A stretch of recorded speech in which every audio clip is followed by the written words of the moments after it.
condições. Abençoa, Senhor. Libera para nós. Vamos ver se vai dar certo aqui.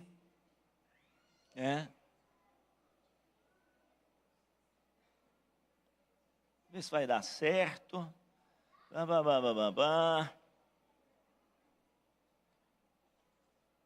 Quando aparecer aí, vocês me falam, viu? Acho que está com problema aqui na internet. Deu? Ô, bom. 5 pães e 2 peixinhos. João capítulo 6. Essa passagem, ela é mencionada em todos os evangelhos. Todos os evangelhos falam dessa experiência de Jesus, desse milagre de Jesus, esse sinal extraordinário, né? Esse sinal miraculoso. E 5 pães e 2 peixinhos causaram uma revolução ao ponto de eles quererem que Jesus fosse coroado rei. Olha só, não tem como agora que está projetado, se alguém pudesse aqui fazer a leitura, pega o outro microfone, cadê o outro microfone? Está aqui, ó. Faz a leitura, verso 5 até o verso 15. Faz a leitura, vamos prestar atenção no texto. Criançada, tio Carlinho vai ser bem objetivo aqui, tá? Então pode ficar tranquilo aí, juntinho com o papai, com a mamãe, presta atenção, que vai ser maravilhoso. Ninguém com a Bíblia, hein, gente? Vocês estão só aproveitando as projeções, né? Ninguém está trazendo a Bíblia. Mas cadê no celular? No celular. Ali, ó, a Cíntia está lá com a Bíblia. Vamos lá. Salvou, hein, Cíntia? Galera, vamos lá. 5 a 15, né? 5 a 15. Deixa eu ver aqui, 5. Jesus ergueu os olhos e vendo uma grande multidão que vinha em sua direção, disse a Filipe: onde compraremos pães para lhes dar a comer? Mas disse isso apenas para o provar, pois ele bem sabia o que ia fazer. Filipe lhe respondeu: 200 denários não seriam suficientes para que cada um recebesse um pequeno pedaço de pão. Um de seus discípulos, André, irmão de Simão Pedro, disse a Jesus: há aqui um rapaz com 5 pães de cevada e 2 peixes pequenos. Mas de que servem no meio de tanta gente? Então Jesus disse: fazei que o povo se assente, pois havia muita grama naquele lugar. Assim, assentaram-se os homens em número de quase 5.000. Jesus pegou os pães e, tendo dado graças, partiu-os entre os discípulos e para os que estavam assentados, e da mesma maneira se fez com os peixes, tanto quanto desejaram. E quando estavam fartos, disse Jesus aos seus discípulos: recolhei os pedaços que sobraram, para que nada se perca. Assim sendo, eles os ajuntaram e encheram 12 cestos com pedaços dos 5 pães de cevada, deixados por aqueles que haviam comido.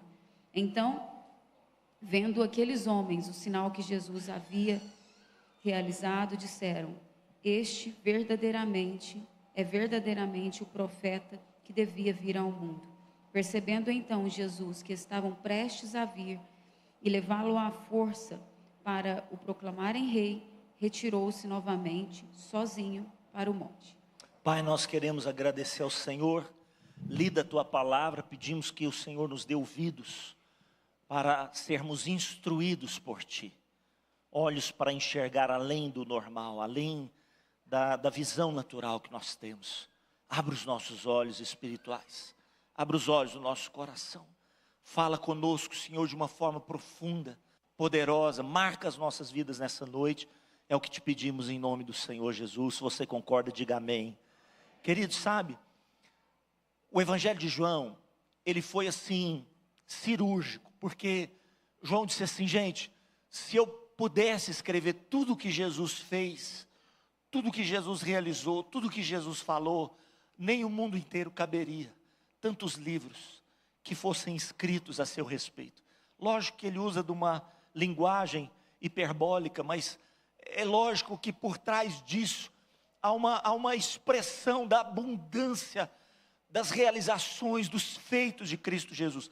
E ele, como um autor de um dos evangelhos, ele disse assim: eu preciso ser objetivo aqui, eu preciso ir no alvo. E você sabe, João, ele tem uma sinergia, uma conexão com o número 7. A gente vê isso muito em Apocalipse. Número 7 fala do número da perfeição, o número da completude. Então, é 7 vezes que Jesus se revela quem Ele é no Evangelho de João. Ele diz, olha, eu sou o pão da vida, eu sou a luz que veio ao mundo. Ele fala, eu sou o bom pastor, eu sou a porta das ovelhas. Ele fala, eu sou o caminho, a verdade e a vida. Eu sou a porta, eu sou a videira verdadeira. Ele por 7 vezes ele vai se revelando, ele vai mostrando para eles. E essa palavra eu sou que ele utilizava, causava espanto com as pessoas, porque a palavra eu sou ali é a palavra Yahvé. É a palavra, é o tetragrama. Então por 7 vezes ele se revela. Agora, João também registra dos milhares que João falou, se fosse registrado milagre por milagre, não caberia no mundo todo. Ele pega 7 milagres, 7 sinais. Ele diz assim, ó, porque esses sinais que Jesus realizou é para que a sua fé seja fundamentada na verdade de que Jesus é o Filho de Deus. E crendo que Ele é o Filho de Deus, você seja salvo. Então João, ele elencou aqui 7 sinais. Você sabe que um deles foi a multiplicação, nós vamos falar aqui, olha, a multiplicação, a transformação da água em vinho, que foi inclusive registrado por João. Esse foi o primeiro sinal. Esse foi o primeiro milagre, a transformação da água em vinho. Você veja bem que o foco ali dessa transformação, no final da passagem diz, assim os discípulos creram nele e o seguiram. Então foi Jesus consentiu em realizar aquele milagre. Ele até vira para a mãe dele e diz, mulher, não é chegada a minha hora. Não é este o vinho que eu tenho para oferecer. O vinho que ele tinha para oferecer era da última ceia. Mas ela falou para os serventes, fazei tudo o que ele vos disser. E naquele momento ele realiza um milagre extraordinário. E o nosso Deus quer transformar a nossa sorte. Ele quer transformar tudo aquilo que o mundo, as circunstâncias, o diabo tem transformado em nada. Ele quer renovar as nossas vidas.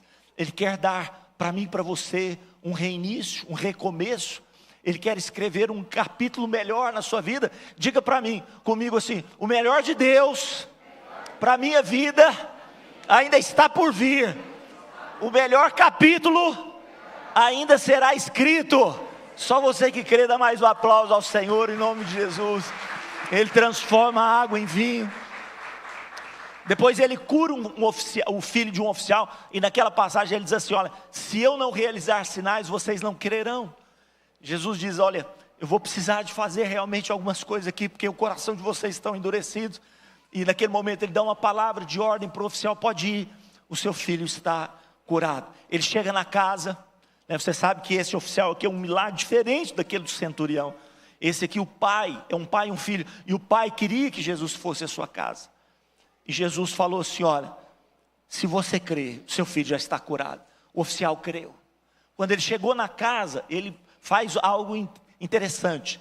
A casa era distante, e ele chega lá, o filho dele já está curado, já tem uma festa. E aí, então, ele pergunta assim, gente, fala para mim aqui, que horas foi? Que horas foi que ele foi curado? Que horas foi que ele se levantou? Que horas foi? Aí eles falaram ele a hora. Ele falou assim, foi justamente a hora que ele falou que ele seria curado. Poxa, isso mexeu com aquela vida, mexeu com aquela família. E o Senhor há de entrar nas nossas casas, curar os nossos filhos. Você recebe? Curar os nossos filhos, não só no físico, mas no emocional, no espiritual. Trazer avivamento para a nossa casa. O outro sinal que João vai relatar foi a cura do paralítico no tanque de Betesda. Aquele homem estava lá anos e anos e anos, esperando que as águas se movimentassem. E naquele momento, a fonte estava do lado daquele homem, pergunta para ele, você quer ser curado? Veja como é importante nós termos ouvidos espirituais para ouvir a voz de Deus, olhos espirituais. Porque aquele homem virou para Jesus, pensou que, poxa, esse homem está aqui para me ajudar, deixa eu aproveitar. Falou assim, Senhor, eu quero muito, mas não tem ninguém que me leva lá no tanque. Olha, eu estou aqui sozinho há tantos anos. Jesus falou, não é isso que eu te perguntei. Pega a sua cama, se levanta, vá para casa. Você está sarado. Poxa, aquele homem se levantou, irmãos, era um sábado. E Jesus deu uma ordem para ele, vá, não peques mais, para que nada pior te aconteça. Um outro sinal é justamente esse, a multiplicação dos pães. Esse é o quarto sinal, nós vamos falar sobre ele. O quinto sinal é o andar sobre as águas.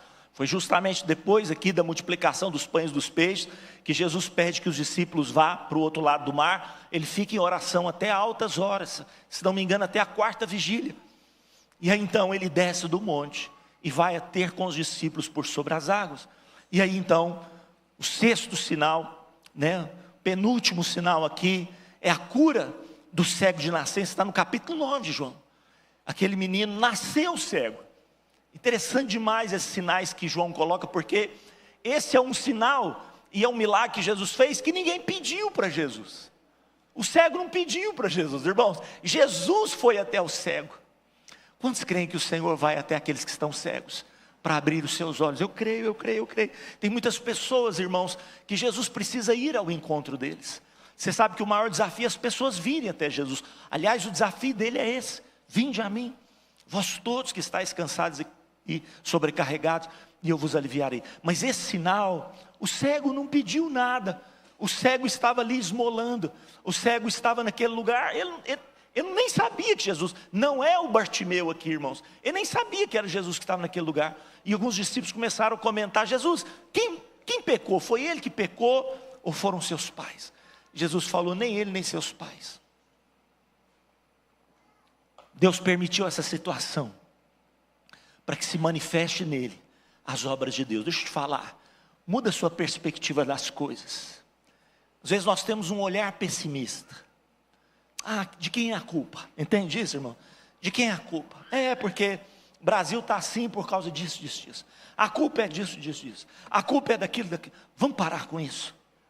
Jesus diz: nem ele pecou, nem seus pais pecaram. É lógico que os pais eram pecadores, é lógico que ele era pecador. O apóstolo Paulo vai dizer: não há quem não peque. Os salmos vão dizer sobre isso. Mas o que Jesus quis fazer com o discípulo é mudar a perspectiva. Deus quer mudar as nossas perspectivas. Jesus falou assim: isso aconteceu com ele para que se manifeste nele as obras de Deus. Eu não sei como é que está a sua vida, o que está acontecendo com você, mas tenho certeza, isso não é um mau presságio, isso é uma oportunidade para que a glória de Deus se manifeste. Só você que recebe, dá mais um aplauso aí ao Senhor, em nome de Jesus. Vai se manifestar. Olha, como aconteceu com a pastora Ângela, né, pastora Ângela? Poxa, Jesus, por que isso? Por que essa vergonha? Eu estou aqui, eu estou no meu trabalho, eu tenho que voltar para casa. Quantas vezes, às vezes assim, cabisbaixa, às vezes chateada. Poxa vida, Senhor, por que isso? Mas aí o Senhor reverte todas as coisas, e a situação foi para a glória do Senhor, para a honra e glória de Deus, e aquela médica ficou com uma pulga atrás da orelha, tenho certeza. Poxa, tem um sinal de Deus nessa vida aqui.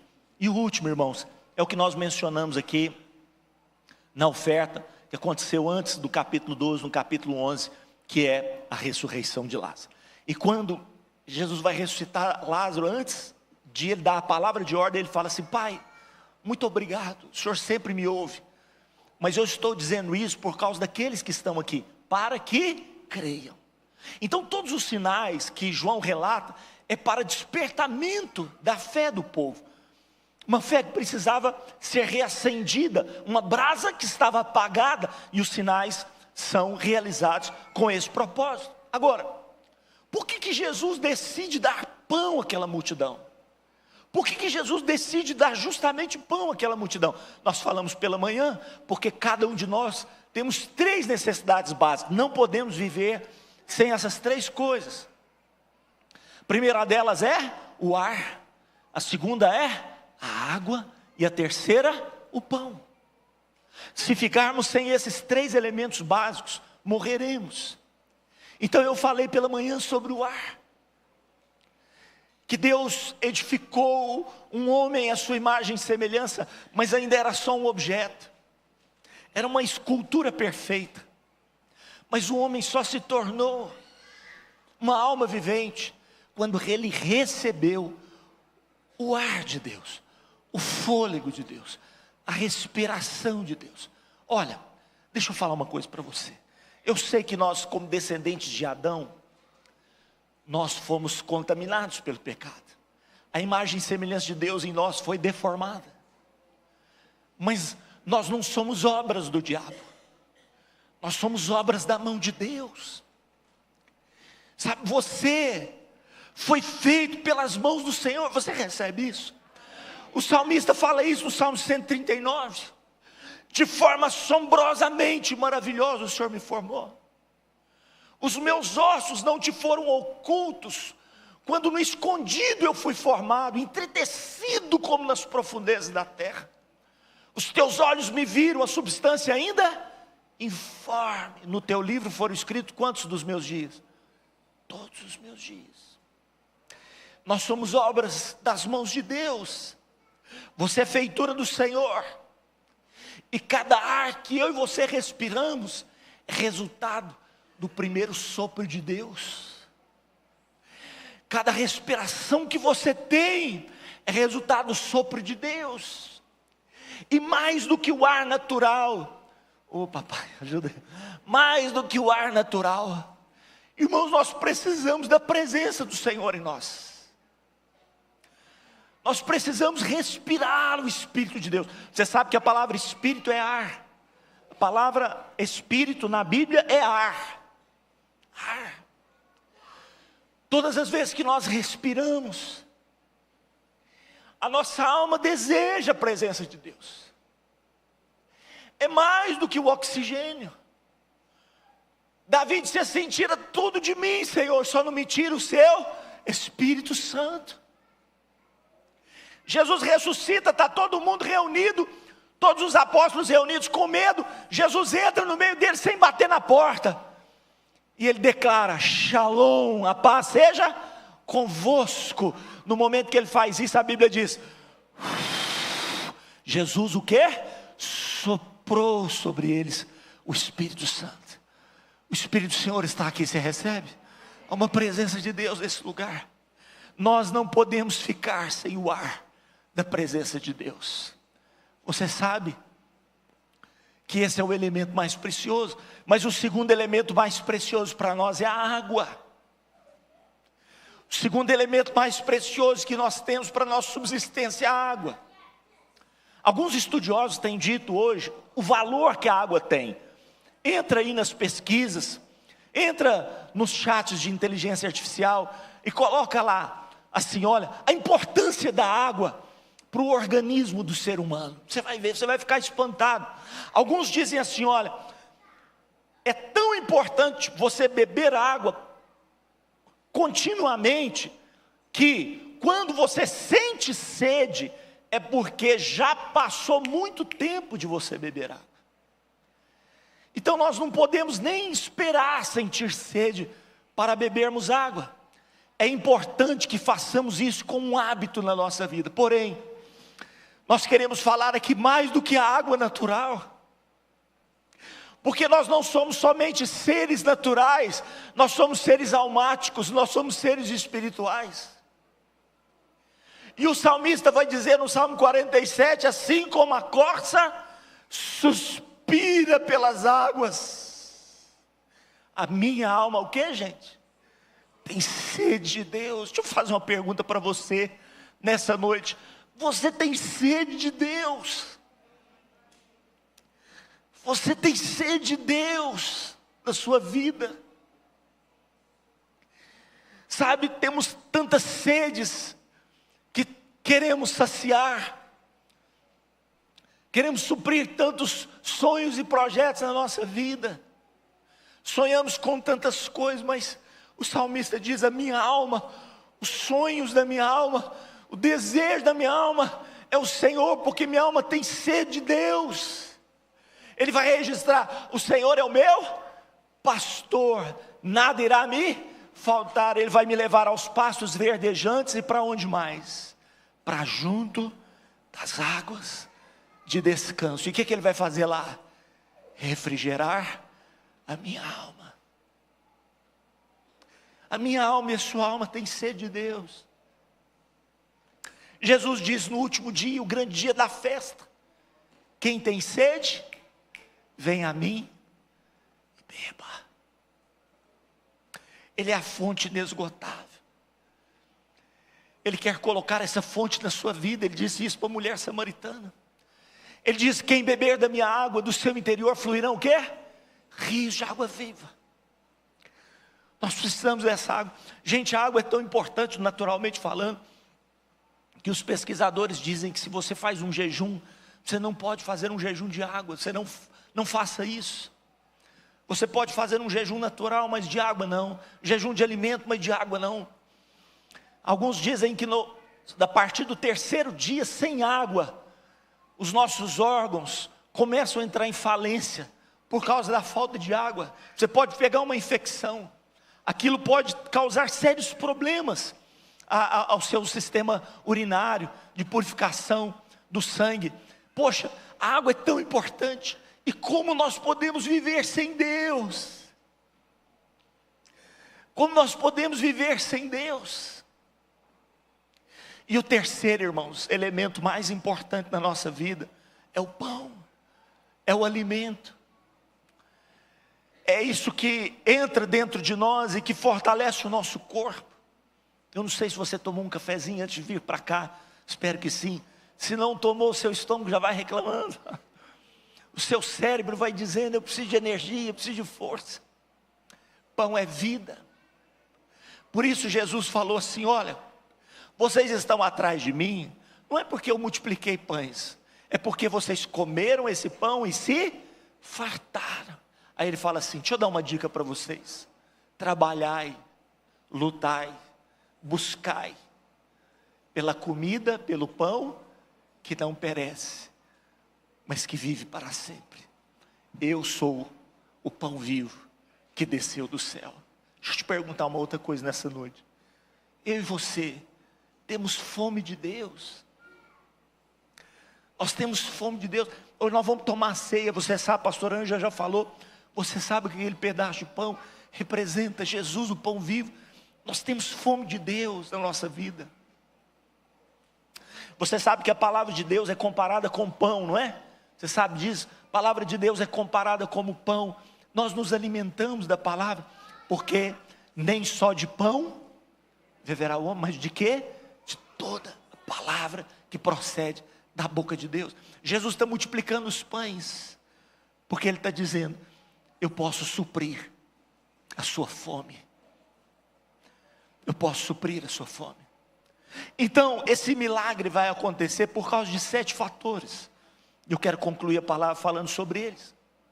Por que esse milagre acontece? Você sabe, a primeira coisa que está registrado lá, verso 5, é que Jesus levanta os olhos, o que ele vê? O que ele vê? O que ele vê, gente? Você não está com a Bíblia, né? O que ele vê? Ele levanta os olhos e ele vê o quê? Uma grande multidão. Deixa eu te perguntar. O que está diante dos meus olhos, dos seus olhos? Sabe por que muitas vezes nós não experimentamos milagres das nossas vidas? Porque a nossa visão está distorcida. Jesus via, através daquela multidão, ele via salvação. Ele via vidas sendo resgatadas, libertas, saradas, transformadas. Ele via o reino de Deus se preenchendo daquelas pessoas que foram saqueadas pelo inferno. Quando Jesus via a multidão, ele via filhos de Deus. Ele via ovelhas que infelizmente estavam sem quem, gente? Sem pastor. Ele chorava por isso. Ele não via só uma multidão, ele via a necessidade que elas tinham. Então, nós precisamos nessa noite, para que experimentemos milagres nas nossas vidas, pedir para que Deus cure os nossos olhos. Porque quando os discípulos olhavam para aquela multidão, eles não viam oportunidade. O que eles viam? Eles viam um problema. Eles viam um problema. Deixa eu falar para você, quando você olha o seu serviço é um problema ou uma oportunidade?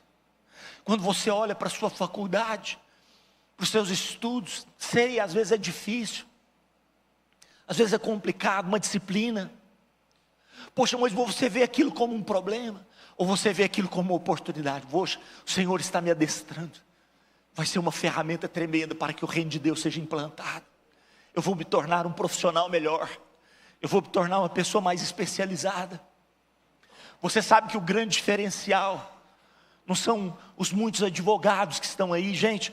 Todos os semestres as faculdades liberam mais advogados e mais advogados, mas sempre terão aqueles que terão um diferencial, que enxergam aquela área que eles atuam, não apenas como um serviço, mas como uma grande oportunidade, para que o reino de Deus seja manifesto, para que a justiça de Deus se estabeleça, para que o reino de Deus se expanda, para que ele seja um instrumento de Deus onde quer que ele esteja.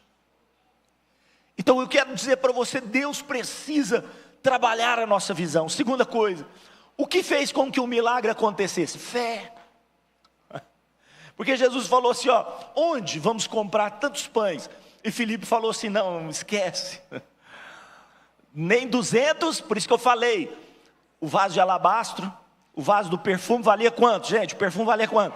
300, e aqui, para alimentar uma multidão, 5.000 só pais de família, fora as esposas e os filhos, alguns cogitam 20.000 pessoas, até 40.000 pessoas, aí Filipe falou assim, ó, nem 200 denários, irmãos, é no nosso dia mais ou menos 30 mil reais, imagina 30 mil reais de pãozinho francês, para você ver aquela multidão como era. Então, Filipe falou assim, gente, não tem jeito de resolver esse problema, porque ele pensou com os olhos naturais, com o coração natural, ele enxergou aquela situação sem fé. Eu e você, sabe o que Deus precisa? Irmãos, deixa eu falar aqui, deixa eu aproveitar essa oportunidade, não ia falar sobre isso, não, deixa eu falar. Nós estamos num desafio aqui de colocar ar-condicionado aqui nesse lugar, amém? Quantos estão comigo aí? Vai ficar climatizado esse lugar, vai ficar bacana demais. Aí eu encontrei com o técnico essa semana, falei para ele, vamos para lá tal dia, tal horário, tá, ele veio. Ele falou assim, pastor, ó, cálculo aqui, fez uma medição lá e tal, metro cúbico, não sei o que, papá, 4 é suficiente, mas para ficar bacana, 5. Eu falei, eles vão ficar aqui nas laterais? Não, pastor, vamos colocar o central, ficar assim, ó, chique, filezinho. A gente pode até colocar eles na mesma cor do teto, vai ficar bacana, vai ficar esteticamente. Vendedor, né, gente? Falei assim, nossa, bom. Ele foi, vamos entrar aqui na internet, vamos ver quanto que fica. Olha, essa marca aqui, ele falou assim, essa marca aqui tem peças mais baratas. Se bem que esse ar-condicionado, pastor, ele não vai dar problema. Eu já estou nessa área há muitos anos, não dá problema. Falou, mas quanto que ele é? Está por volta de 12 mil. Eu falei, ô babai. Eu já fiz o cálculo 12 vezes 5. 60. E a sua mão de obra? Ó, tem minha mão de obra, tem um eletricista que precisa fazer isso. Jogou mais 10 mil, irmãos, 70 mil reais. Deixa eu te falar. Sabe que dia que nós vamos colocar esses ares condicionados? Não sei se é assim que fala, ou ar-condicionados, acho que é ar-condicionado. Só coloca no plural a última palavra, acho que é isso, ar-condicionado.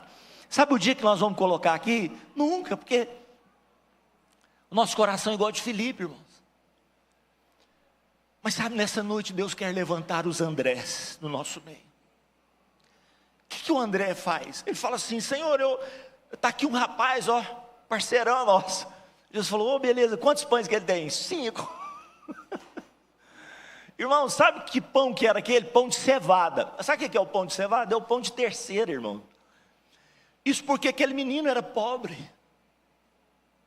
Quando ele falou isso para Jesus, Jesus deve ter alargado o sorriso, falou, é tudo isso que eu preciso. O que Jesus precisa, irmãos, não é de 70 mil, não é de milionários, não é de Bill Gates se converter. Jesus precisa dos rapazes, dos meninos, do jovem, da viúva, daquele que muitas vezes é até pobre, mas que tem fé no coração. É só disso que Jesus precisa. E o ar-condicionado vai ser colocado, porque tem homens e mulheres de fé aqui nesse lugar. Você recebe comigo? Então dá um aplauso bem forte ao Senhor Jesus. Vai ser colocado, em nome do Senhor Jesus. Eu quero desafiar você, jovens. Você fala, pastor Carlinhos, eu só estudo. Quero te desafiar. Deus vai te dar recursos. Às vezes aquele empresário que pode participar, ele vai ficar de fora. Mas Deus vai levantar você, menino. Deus vai levantar você, rapaz. Nós vamos encontrar aqui 70 homens, 70 mulheres de Deus. Seja rapaz, seja moça. 70 que vai ofertar R$1.000. Eu creio. E nós vamos procurar dividir isso aí para ficar mais fácil para nós. Mas eu creio que Deus vai levantar 70 valentes aqui. Assim como Jesus tinha 70 discípulos, vai levantar 70 valentes. E você fala, pastor, eu quero participar, mas não tem de onde tirar. Tudo que Jesus precisa é de fé. Ele não precisa de dinheiro, ele precisa de fé. Eu vou orar por você. E Deus vai prosperar a sua vida. E Deus há de multiplicar na sua vida a 30, a 60 e a 100 por 1, em nome do Senhor Jesus. para que você seja um testemunho vivo daquilo que Ele fez.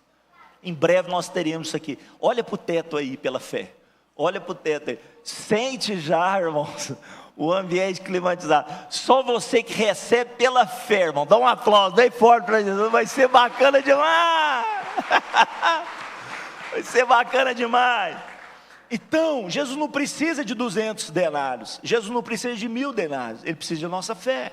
Terceira coisa, eu quero seguir aqui para ser mais objetivo. Pessoal do louvor, pode subir, eu vou ser bem sucinto aqui agora. Terceira coisa para que o milagre aconteça: entrega. A entrega. A multiplicação vem da semente lançada. Pastor Elton sempre conta isso aqui do pai dele, que guardava sementes de feijão, e um dia ele, menino, o que ele falou, pastor Elton? O que você falou? Quando menino, você viu o feijão, o que você falou? Cadê? Não tem feijão. Aí ele falou assim: filho, não tem feijão. Ele falou assim: tem.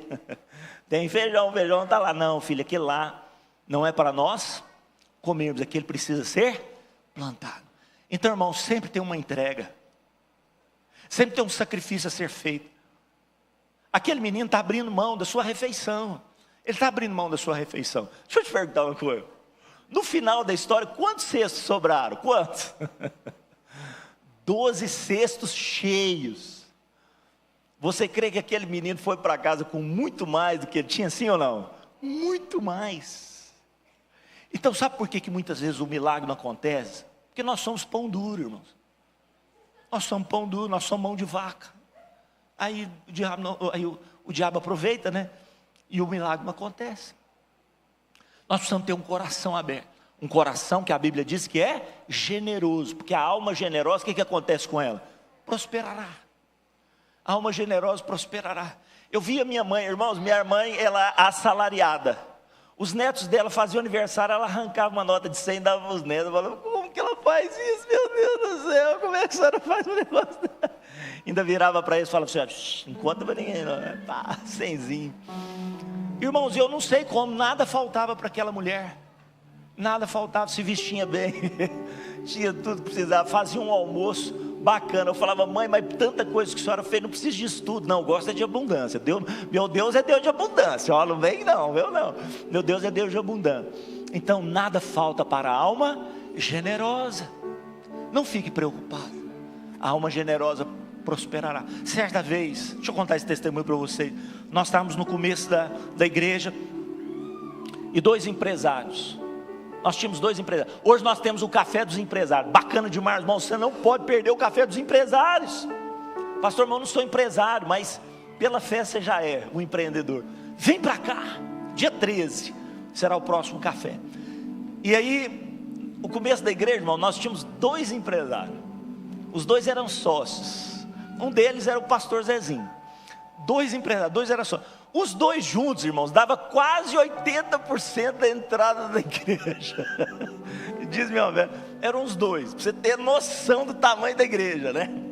Os 2, o dízimo dos 2 chegava perto de 80, mais uma mulher aqui, outro ali, um empreendedor, papapá, os 100%. Então, esse sócio do tio Zezinho chegou para mim e falou assim: pastor, eu sinto de Deus que eu vou ter que ir para outro lugar, para outra igreja. Eu falei: meu pai amado. Eu falei assim: ô papai Jesus, socorro, Senhor. E aí ele falou assim, aí eu perguntei para ele, falei assim: poxa, mas compartilha comigo. Primeiro eu quero te agradecer que você chegou para mim e falou, você compartilhou, né? Tem muitas pessoas que vão embora, nem tchau, nem benção. Você chegou para mim e falou: mas eu queria saber, às vezes é algum problema, a gente pode corrigir. Nós podemos corrigir. Eu queria que algumas pessoas que estão conversando prestassem atenção. Então, nós queremos corrigir. Fala comigo. O que foi o problema? Ele falou assim: não é nada não. Mas assim, o senhor é novo demais para me pastorear. Esse é o problema. O senhor é muito menino. E eu já sou assim, uma pessoa mais avançada e tal. Já tenho minhas experiências. Te acho muito menino. Irmãos, eu fiquei tão humilhado naquela hora. E de fato ele tinha razão, eu era menino mesmo. Eu tinha uns 25, 26 anos, não sei. Era menino mesmo. Eu falei para ele: não, então que o Senhor te abençoe. Foi para outro lugar. Só que, irmãos, naquela hora eu falei assim: Senhor, que seremos de nós? E o Espírito Santo falou assim: olha, nunca confie em homens, porque se a sua confiança estiver em homens, essa obra não vai prosperar. Erga os seus olhos. A tua provisão não está na mão dos homens, a tua provisão está nas minhas mãos. Segurei naquilo, falei assim: nada vai nos faltar, nada vai nos faltar. De vez em quando, sempre é acertado o caixa, eu, pastor Elton, pastor Horácio, sempre tem essa tríade ali. Pastor Horácio vê os extratos, faz a contabilidade, faz a nossa declaração, tudo certinho, tudo bonitinho. E de vez em quando a gente percebe que uma pessoa parou de dar o dízimo. E aí, irmãos, nunca é aquela pessoa que dá os 150, porque é salariado, 200, 300. Sempre é aquela pessoa que dá assim, às vezes 1.000, 2.000. Eu fico pensando, Deus usa os fiéis mesmo, né? Aqueles que são fiéis. Aí de vez em quando desaparece. Desaparece. Aí meu coração tenta ficar preocupado. E eu lembro dessa palavra. Sabe, irmãos, não é o meu dízimo, o seu dízimo, não é o seu dízimo, o meu dízimo, a minha oferta, a sua oferta que sustenta esse lugar. O Senhor é a nossa provisão. O nome dele é Yahvé Jireh. Nada vai nos faltar. Eu tinha mais coisas para falar, mas vamos ficar de pé. Vamos terminar aqui. Vamos ficar de pé. Nós vamos tomar ceia 7h40. Deixa eu falar com você aqui. Confia no Senhor. Confia no Senhor. Poxa, esse menino, ele foi convicto, ele entregou tudo que ele tinha para o Senhor, e ele foi tão bem sucedido. Ele nem esperava, irmãos, receber um cesto cheio no final. Quem sabe levou até mais de um cesto cheio, não sei, mas ele nem estava esperando isso. Ele queria participar. Não perca a oportunidade de participar. A obra de Deus ainda está sendo realizada. A obra de Deus ainda está sendo feita. Olha, a arca ainda está sendo construída. Não fica de fora não. Fica de fora não. Eu quero orar para que nós tenhamos um coração generoso, uma alma generosa. Sabe, uma alma generosa. Ixi, irmãos, a maior igreja do mundo se levantou porque uma mulher viúva ofertou a cumbuquinha dela de fazer arroz. Você sabe que os orientais fazem muito arroz, né? A cumbuquinha dela.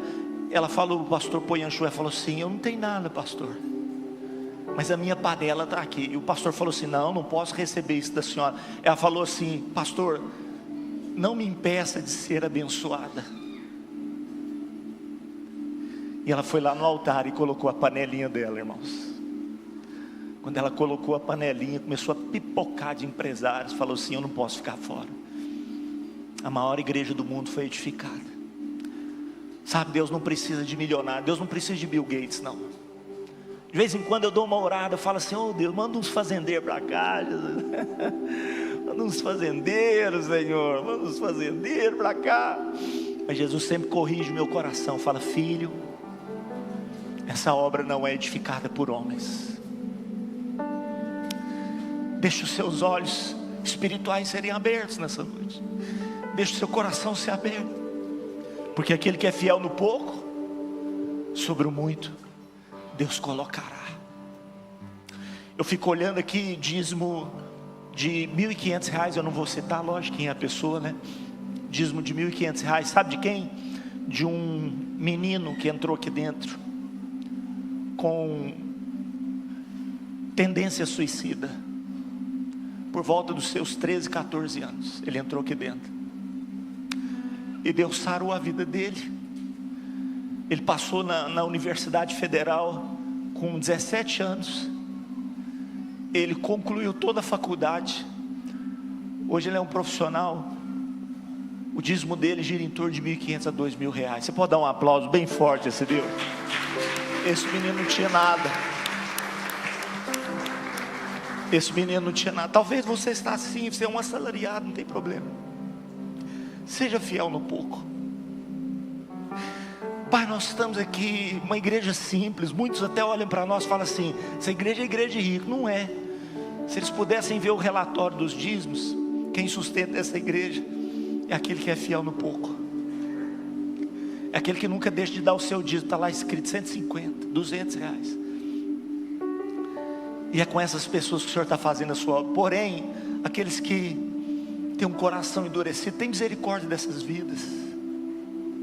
Não deixa eles de fora da arca, não. Não deixa eles com o coração de Filipe, não. Dá-nos um coração de André, que acredita mesmo sendo pouco. Essa igreja há de prosperar, não para a gente ter recursos em caixa, mas que muitas vidas sejam resgatadas, portas sejam abertas, o órfão e a viúva sejam socorridos, para que muitas famílias sejam salvas, libertas, saradas e transformadas. Nós profetizamos uma igreja que abala o sistema social corrupto. Nós profetizamos uma igreja que resplandece no meio das trevas. Nós profetizamos uma igreja de milagres. Você recebe, irmãos? Uma igreja de milagres. Vamos adorar o Senhor com uma canção. Deixa o Espírito continuar falando sobre o seu coração nessa noite. Deixa a unção de Deus vir sobre a sua vida nessa noite. Em nome de Jesus, em nome de Jesus.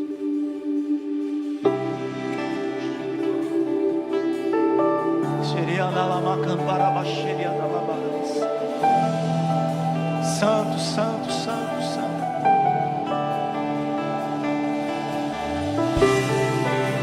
Faça dessa canção a sua oração nessa noite. Diga para o Senhor de todo o teu coração: meu Deus, meu Deus, meu Deus. Não me queima, meu Pai. nas águas não vou afundar, pois estás comigo. Não estou sozinho, eu estou guardado no esconderijo. Não estou sozinho, tu estás comigo. Temer porque se eu estou guardado por quem nunca perdeu batalha. Seu nome é Jeová Jireh. Jeová Jireh, irás prover de novo. Oh, Pai. Eu creio em ti, haja o que houver, Creia, venha o que vier, irás prover de novo. Eu creio em ti, eu não vivo do que vejo, vivo do que creio, irás prover de novo. Eu creio em ti. O fogo não me queima, meu Deus, o fogo não me queima. meu Pai, Nas águas não vou afundar, meu Deus, pois estás comigo. meu Pai, Não estou sozinho, Senhor da glória, eu estou guardado meu Deus, no esconderijo. meu Pai amado. Não estou sozinho, tu estás comigo. Declara isso nesta noite, bem forte. Temer porque se eu estou guardado por quem nunca perdeu batalha. Seu nome é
guardada.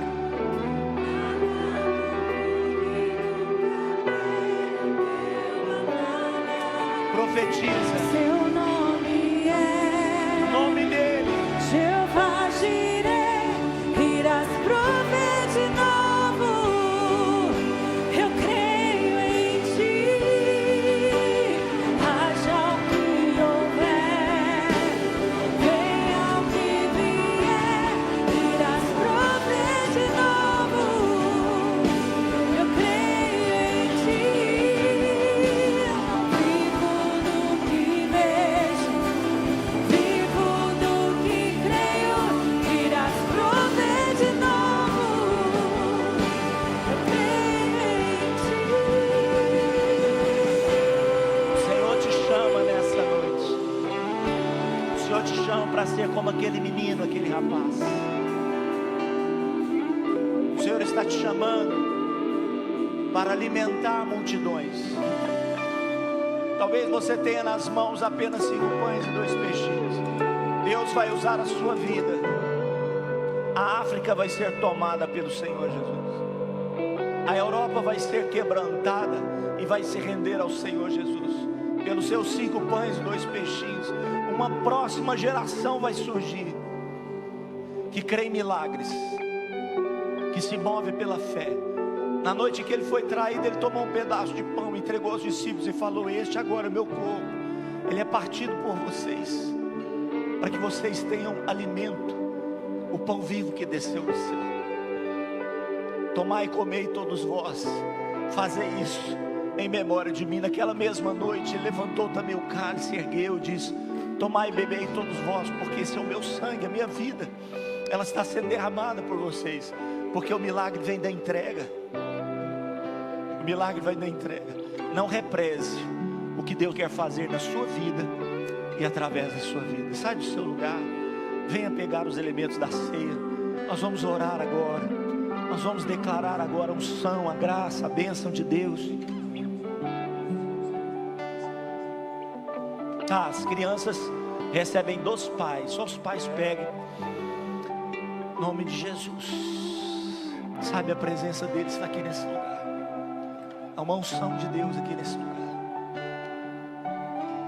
Irmãos, deixa eu falar para você.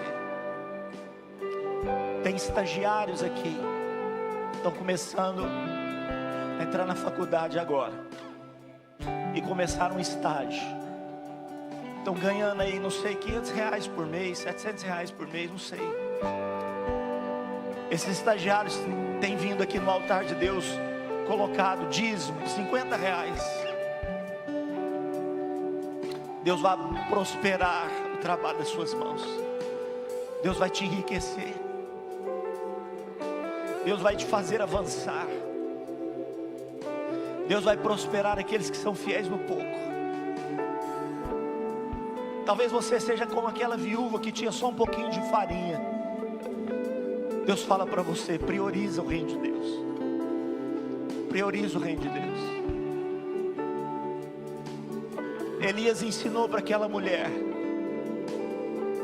o que você tem? O que você tem para entregar? Nós temos um espírito, irmãos, de sanguessuga. Nós chegamos nos lugares, falamos assim: o que eu tenho para receber aqui? Deus vai te fazer um abençoador.